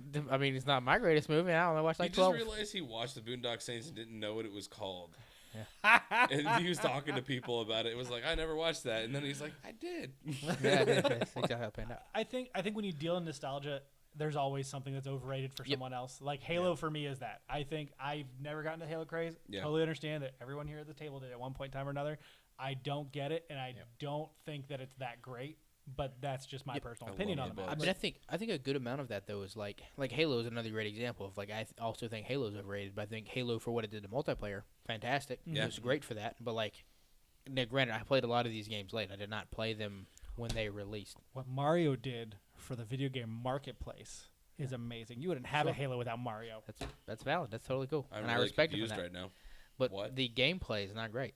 He's going back to his chef mindset. It's just like it's just like what we were talking about a couple weeks ago, maybe when we were talking about the God of War collection, and you're talking about when you went back and played the God of War collection. You're like, this isn't that bad. Whereas I was like, this is terrible. Yeah. Oh my God, Absolutely. this is awful. Yeah. Like I'm certain in one is almost 1999, this is great. I disagree. But Oh my god. that's my point of like Yeah. that's how I feel about a lot of those like nostalgia games. So like for me, Spyro, there's a chance I will buy because it looks like the game is completely redone. Yeah. Halo Master Chief Collection, I did get roped into, and I do think that's if more remakes were like that, I would be very happy because I really like the story of it. Yeah. But like just the one they completely rebuilt everything, they did all the upscaling, like, and you could toggle between the old and the new, and it just looked amazing. Yeah. Spyro also looks like just seeing some of the worlds compared to each other. It's crazy. I assume it's going to play completely different, and it's still got a chance to be a really good game. But like just the straight like remake ports where it's just like, oh, we took it from 144p to 240p, and it's like it's still butthole. Yep. Yeah. My God, like the God of War collection, like that wasn't a remake; it was just a Yeah, a it was port. just, it's upscaling. And I was like, oh, this might have been great then, but it's not for me. Yeah. And I think that's where nostalgia comes into play because I picked up Beyond Good and Evil 2, the original one, recently and tried it. Is it Beyond Good and Evil 2? It is Beyond Good and Evil 2. Okay. Beyond Good and Evil, 2. And it was fine. I'd never played it the first time it came around, so trying to use those obscure control schemes, I was done. I bounced in and played for an hour and a half and bounced out. Same with Psychonaut. It came out on PS4 whenever you pre-ordered the the VR game. Ah. So that was another one that people were like, oh, this is from the PS2 era. This is a great 3D platformer. I love 3D platformers. Played it for a solid hour and a half, and I was like, cool, I get what it's doing, but this is not for me. But you give me the original God of War, and I'll dive into it, because I love that game. I do think, back to I think it was Mark's topic a few weeks ago, the difference in, it's not about visuals to me, really, because like games like Cuphead, I adore Cuphead. Like, that art style, amazing. Yeah. Like, Don't Starve is another one where it's like low poly, like kind of almost Tim Burton-esque art style. Love it. Creepy. It's Tim Burton. Don't Starve doesn't have, it's not low poly. I mean, but it's like the Tim Burton, like Yeah. Well, it's 2D and 3D. like or 2D, whatever. like simple. It's really crappy art style, and he likes it. It's not like, it's not like God of War. Yeah. It's really But like simple. the Put it art that way, style to me, simple. like if the game, like it's not that the games look bad, it's just what you said. Of like the games just control like poop. Yeah. And it's like with a stick or a keyboard and mouse or whatever. Like those games were meant for a D-pad and 3 buttons. Yep. In Yeah. 1997. It was There are great for the certain time, games, but that don't need to be remade, like Tony Hawk. Yeah. Pro Skater 2 doesn't need to be remade. Well, I mean, like even like just Gauntlet. continue the next Like- iteration. Like Gauntlet almost got me with its new. I don't know. It made it last year, 2 years ago. They made a remake of Yeah, I know Gauntlet, what you're talking about. and it was like cool. Like I really enjoyed the first Gauntlet. I'm gonna try to play this, and I was like, this game is not good. Yeah. Wow. Absolutely. Yeah. And then I was like, my uncle and I were talking about it. So like over the break, we went back and played the original Gauntlet on the Dreamcast, and I was like, not good. Yeah. This game was real fun in like 2000. Yep. Yeah. Not now. Some things are best left in Yeah, I the should have just past. left that in the memory. Well, it's like people clamor all the time for the GoldenEye remake. I'm like, you don't want You that. don't want that. You don't want that. Just It was know- a fun game of its time period. Yeah. You Live don't in want it peace with your remade. memory, because my God, you will not be able to get that back. Yep. But I think it. Oh I my think God. I remember if- that giant freaking rifle gun. Good lord. It's so bad.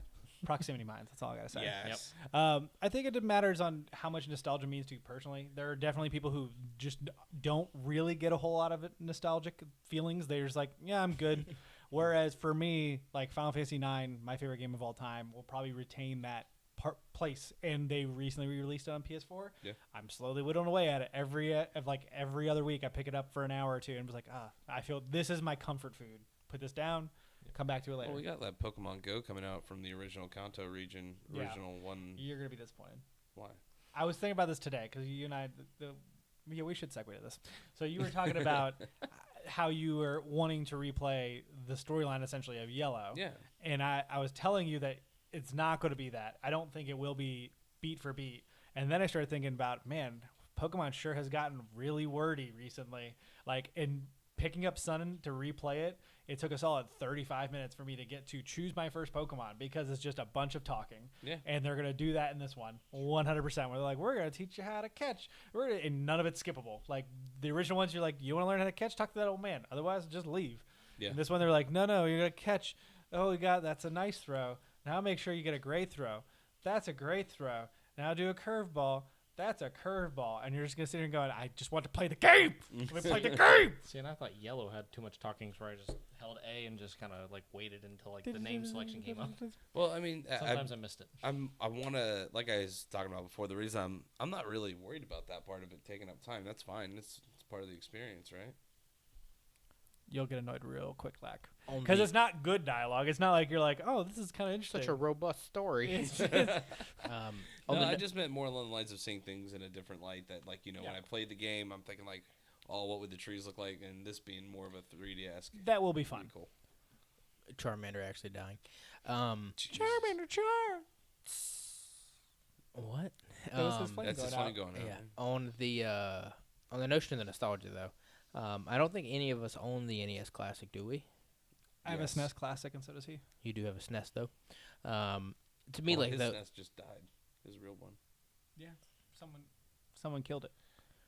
to me those consoles, while I think the little bundle console things are super cool and rad or whatever.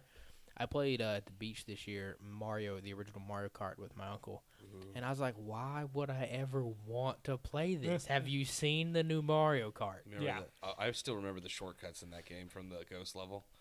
God, he's kicking man. his ass. I honestly think that's why something like Smash Ultimate is so great, and why I want to see more of those games become platforms where they do release the old content in some form or another, because it is going to, like, they have the 64 stages, and they built them as close to a recreation as they can. And the characters play similar. Obviously, they're going to play a little different, but similar to how they used to play. So, like, you can put that into essentially a game mode. You can make your own little playlist, and then you can play that way. There's your the Smash Brothers, the original. Like, you don't need the low poly version if you don't want to go back that far. Yeah. Again, I think it's just dependent on your own personal take. It's like, to me, doing it the right way. Like, okay, you remember that Star Fox level. Loved that Star Fox level.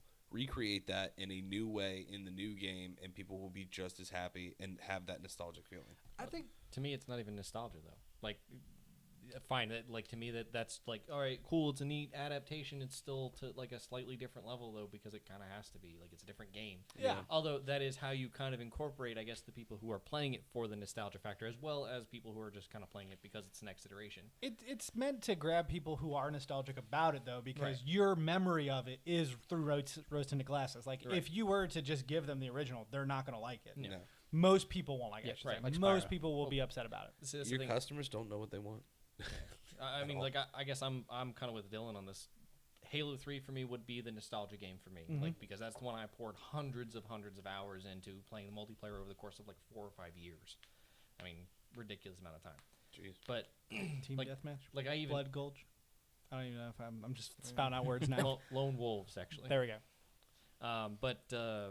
No, for me that would be the nostalgia factor. But I played 4 because it was on the 360, and I never really got an Xbox One. 5 and now Infinite are getting ready to come out. Master Chief Collection came out. Zero interest really to buy an Xbox to play them. Yeah. Like even if it was for nostalgia purposes, I mean, like, or actually with the nostalgia there, like, I still just don't have the desire to play them. I'm always interested in whatever the next thing is, though. I almost bought an Xbox One just because I wanted to replay the campaigns of all the Halo series. You're savage. To me, the answer Borrow of that your paperweight. Right. question is, do I think that nostalgia sells me games? The most hypocritical, no, because I've been burned a lot, and I'm just like, I don't really care. Like Spyro, I'll see if Spyro's a good game. If it's a good game, I'll buy it. However, if you throw me any Star Wars content, I'm gonna buy it because I'm waiting for the polished turd that they're gonna release. Did you play the last Lego Star Wars game? I don't really like any Lego games. I think you stand corrected, sir. What do you mean? You It's said not. you would buy anything Star Wars. I would. Even if it was a polished turd. Yeah. It's I mean, not, to be fair, it's not really I'm not polished giving turd, but- Legos. To be honest. I just don't I like the don't Lego do games Lego. because they're like, I don't know, they're just so kiddie. It's the same thing. Yeah. Like they It's they like, haven't oh, changed anything in the I'm past gonna 10 take years. a paint bucket to this Batman character, and now he's a Jedi. It's one of those mindless things that's still fun. I agree with that. Like I totally think if I had a kid and like they want to play a dumb game like that and Knack, like those totally seem like the best kid games. it's one of the bigger problems when it comes to couch co-op games that I find is that they're either too easy or too hard. There are very few that have that nice medium, and Well, there's that is a there's not couch problem. co-op Demon Souls.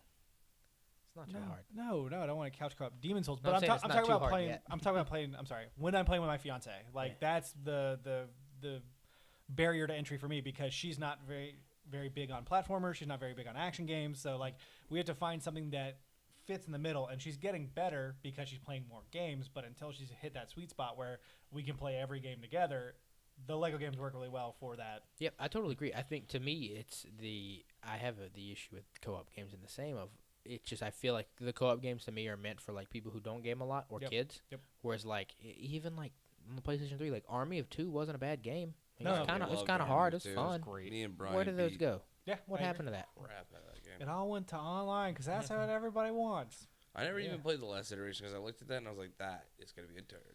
Alpha and Omega. Beta, whatever. I don't know. I don't think it was beta. But Bravo. There It he was is. Bravo. Alpha and Bravo. Yeah. Bravado. Bravado. Gravitas. What? Now we're just going. So I think we've come to the conclusion on nostalgia. Well, nostalgia is great if they do it the right way. Cool, but for the most part, people don't really want what they're asking for. I think it's fine because obviously they're selling well enough. Crash sold. Yeah. Spyro's going to sell. I played the Ratchet and Crash one. Clank Crash sold. was great. I enjoyed it, but I wasn't like I need to play this over God of War, Yeah. or I need to play this over Spider-Man coming up. I think that's the bigger issue is not whether or not nostalgia sells so much as is there a space for it? Because I don't think there is. Octopath came out in July, and that was the Release things best at spot better for it. times. Jesus. Oh, it's not 100%. that hard. Why would you put Spyro in September? Spyro and should then have been a push summer it to game. November 29th? I That don't- is On top of that, ridiculous. every company who's releasing a game on what is it, February 21st or whatever's that date, 22nd. 22nd, choose a different day. Yeah. June sounds great. Nothing's in How June. about the week before? Like, even the week before, you're going to get more sales than releasing it on the 22nd. Like, I just don't get it. Like, and especially, like, kids' games, like, you do know kids don't have school in the summer. Yeah. If you want a time for them to play games, like, I don't know, Fortnite. Hey, Summer Mom, game, I want look these at that. 3 games. I was done. really hoping Spider-Man came out in the summer. It'd be Yeah, a great me too. time. Would have been A great time. wonderful. Right at the end of August. Like, I mean, it's already technically at the end of August, but, like, right in the middle of August even. Yeah. Totally down. Gives you plenty of build-up for your Call of Duties and your Red Deads and your Battlefields. Of course, I got Guacamelee 2 sitting at home right now. Is that already out? He loves that game so much. Midnight. It's out. He was playing it at work, actually, like the The other day. original one today, actually. Yeah? I spent Yeah. 45 minutes in front of that TV. I have to wonder, when do you actually work? He doesn't. I It's work. a good question. It is a good question. Actually, in No. about 30 minutes here. Yeah. What time is it? It is 8 on the dot. It is 8 on the dot. Mark! You're not trusting companies. What happened?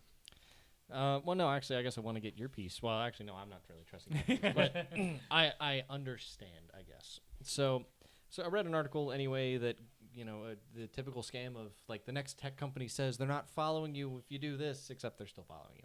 Google was the target on this one anyway. If you turn off your, I guess, location privacy or turn on your location privacy, you still weren't completely private, because if you opened up any of the apps that use location services, like Google Maps, for example, they still track your location when you're open in that app. As soon as you come out of that app, close it off, you're still not being tracked. Seems obvious to me. Yeah. Yes. But If the I idea, open the map, I feel like they have to know where I'm at on the map. It seems like a deductive thought. but the difference is they're tracking the data. They're actually, like, storing the data is the difference. But the question is, I guess, do you guys actually have any kind of trust in companies anymore as far as them saying, we're not following what you're doing, we're not tracking them, Or, I mean, because, like, the new internet order, I guess, of, if you have cookies and do track user data, that you have to put that as a presentation on the website. Mm-hmm. Is kind of a new thing anyway, to sort of, I guess, help build that public trust in it, and understanding that, yes, this website is using cookies to track things. That's terrifying. That was That was. creepy. A door just shut by itself. Thanks, Google. They're tracking. It's It's just One obvious. of the homes in the other room goes, "You're welcome." Yep. Yeah, I trust Facebook completely with my life. I don't know. Do you guys use Instagram? A whole lot. I know Mark does a Nope. little bit. You guys don't use Instagram at all? You guys use Facebook? Good amount. Messenger primarily. Messenger, yeah. Messenger? Twitter doesn't really use ads the same way. Snapchat was giant. I would just say this because We've had this Facebook, discussion. Facebook and Instagram, they give me the best ads. It's unreal. It's like I have to say Instagram probably has like a 60% click ratio on me. Where's your Oh phone? wow. Sea turtles. Straws. Okay, now see, this was a little sketch because never in my life, I've obviously paid attention to the world and, plastics are bad, right? And I've seen this video of a plastic straw being in turtle's nose, and I don't think you should Google it. It's pretty disturbing. This is before all the states started banning straws. Yes. This Yes. is like, but probably when we first started hanging out, like Yeah. January, February, Yeah. something like that. And so we're eating one night, and I think it was just me and you eating lunch or something. we were talking. And it was just me and him just having a normal dinner, just hanging out, chit-chatting. And the lady puts 2 straws down on the table, and I take my straw, and I just drink it. And I see Brent over there just sipping out of his glass, like, you don't use straws? He's like, no, save the sea turtles. I was like, what? He's like, no, straws kill sea turtles. I was like, huh, that's weird. And then that's all I thought about it. And you know what? Then, like, the next day, I'm scrolling through Instagram, and it's like, it's some weird, like, Jaws propaganda poster, but instead it's for, like, save sea turtles. And I was like, that's weird. And I took a screenshot. I sent it to her. I was like, I've never seen this before in my life. Then the next day I get on Facebook, and it's like the conservation of turtle sanctuaries from straw damage. And I was like, what the? This is weird. Yeah. To be fair, that creepy. did blow up tremendously. Yeah, it could have just Yeah. been terrible timing, but it was one of those things like the next day. There's I been was a like, lot I'm of telling coincidences. you, this was months before any of this Yeah. happened. Yeah. Months It was before the very blow-up. alarming. But by and large, Instagram and Facebook do a really good job of. I don't really use Facebook anymore, but Instagram particularly does a great job of targeting ads for me, and even YouTube to an extent of like it'll be like it tends to give me trailers and whatnot for movies that like I care about, and Google with their maps will be like, hey, what about this restaurant? I'm like, that's a good restaurant. I was think going to I'll say, go to that. so the next question is, do you care then? Oh, I don't care at all. I've already accepted Google as my overlord. So. Whatever. I think if I'm gonna have to suffer through a bombardment of advertisement, I would rather it be relevant in some That's fair. fashion. Exactly. Yeah. I don't want to see like Tampax ads. Yeah. But if you give me like a crazy cool Deadpool shirt, yeah, I might buy that. Yeah, I mean, don't get me wrong. Like, most of the stuff is like, I look at it, I'm like, okay. Very, very, very few times have I ever clicked on something going, you know what? That's right, I needed that. Thanks for the reminder when I talked about it a week ago and forgot about it, and I didn't ask you a thing about it, but you remembered for me. Yeah, it's creepy, but whatever. Like this right here, my first ad is Monster Hunter game on Switch. I like Monster Hunter and I like Switch. Look at that. Boom. To answer your question, no, I don't trust any company that says we're not tracking you because I think they're all liars. Yes. Do I care is a very complicated answer because I do care. However, I also work in the technology sector. I like to live in the technology sector. I am very big on video games and anything involving technology. So therefore, I have to live there if I want to enjoy that aspect of my life. I don't have a choice. They know you so well. That's fair. So... But you do care, though, that they are tracking that much do care, information. yes. Well, what's your fear in that? It is the typical paranoia, Big Brother, having access to everything, knowing where I am. Those fears are completely logical and illogical at the same time. Psychotic. And I do think that there's not a whole lot I could do about it. Like, especially at this point, the amount of data I've given them. Yeah. To me, it's very the line is, I guess, when I feel I need it, that is when I would be concerned. And I think the big one in my life will probably be next year, because next year I will most likely be trying to acquire an autonomous vehicle. So it'll be something where, like, I legit need the technology to do something for me. So, like, it is in control of me, and it has seemingly the power of my life at that point. But, like, right now it's like, cool, like, if I don't want Google to track me, I'll just leave my phone at home. That's fine. I don't need it. Yeah. Like, if I don't want them to track my internet data, it's cool. I just won't do, like, will use a Tor browser, or I just won't go on the internet. It's very easy for me to, like, I feel I have the way out, and I feel like I still have the power. But, like, if for this wouldn't happen, but in the year 2020, if the government was like, every car has to be autonomous, no more people can't drive anymore, I'd be like, okay, I don't have power anymore. We're getting a little dicey now. Yeah. You can always just use a VPN if you care as much. Exactly. I mean, they're not even that expensive in monthly. 18 months. You got a like NordVPN or something like that. Yeah. It's like $5 or $6 a month, or $12 a month, or something like that. I paid like $75 for 2 years or something like that. Tor browser. Dark web. But I guess I fall into the same kind of. Well, I fall in with you, Dylan. I guess. No, I don't really trust the company. Like, I understand that they're tracking all this information, they're storing all of it for the purposes of targeted ads, and at that point I don't really care. To me, like, the one of the biggest fears is Big Brother has all this information on you. Yeah. To me, that's almost okay to some extent, just because as long as they're not acting on that against me for minute stuff. Like, not like $30 on Amazon. Well, I mean, think about it. What if politicians are using this information to try to gauge a particular area, go to a rally in that area and say, we care about, jobs in this area, and then over there they do that with like intermediate polls. Yeah, see what I think. Yeah, I know, but I mean, they actually have to go through the effort to collect that data from participants. What I think is super fascinating about that, though, and that's kind of something I really find census information fascinating, because, like, they do, like, whatever it is, like, they try to do, like, 1 or 2% of the population every, like, 5 years just to get a gauge of the whole population or whatever. And I always found that, like, super fascinating, because, like, there's so many questions where, like, if I were to ask Brent how he felt about a political leader or whatever, right? Like, the answer that Brent... Not a fan. The answer that Brent will just tell me face-to-face is A. The answer that Brent actually thinks is B. And the answer he would type online is C. Yeah. So it's like, at what point does Facebook actually know what Brent even thinks? Yeah. So, like, when it comes to a lot of, like, that, like, especially political information, like it could be a topic like a big mainstream topic like abortion or something like that. You could totally see online, like, how a person, like, maybe they're just, like, slamming people on forums, like, oh, this is the worst thing ever. But then they're really just, like, trying to be, like, a social justice warrior and, like, trying to, like, just front that. That's not really how they feel. But then suddenly presented with a certain situation, suddenly it's okay. Exactly, and suddenly they may have to change their mind on that.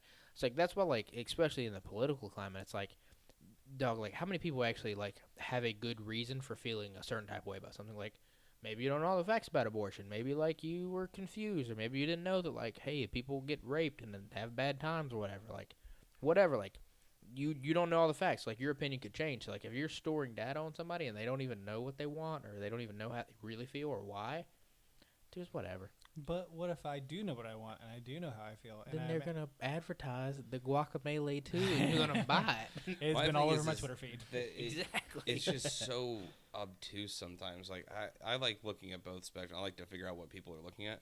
I went on a friend's page and he always is looking at clickbait and reposting it like it's Bible. And I'm looking at this stuff and all of a sudden I start getting all this stuff. And I'm like, Yeah. no, you don't. No, this was an experiment. You don't need to be. No, I know Nazis was aren't a eating dark children. What's phase. going on? I didn't look at this. Stuff like They that. need us It gotta- was bothersome for a while. And God, if people had access, this was during the election. Yeah. People had access to my Facebook. They'd think I was into some really weird, dark, webby stuff. Well, And don't I like wasn't. my hometown is a very southern conservative hometown, and it sounded like you were trying to listen to Mark Shoulder, or it looked like you were trying to listen to a shoulder.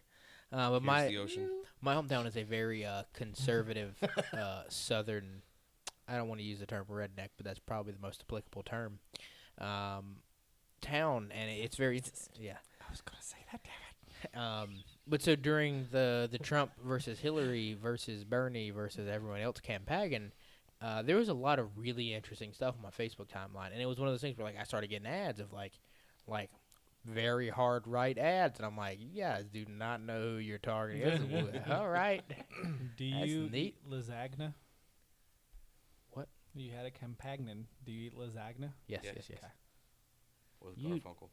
Do you not know who Zach Brannigan is? Yeah, I know. The Champagne? We should just. Are you talk talking about the really- Futurama, dude? We should Yes. talk Oh, okay. really intimately. Into Sorry, an I was like episode. sitting there. I was like Zach Braff, and I Yeah, was Zach like, why he Brannigan. talks like that?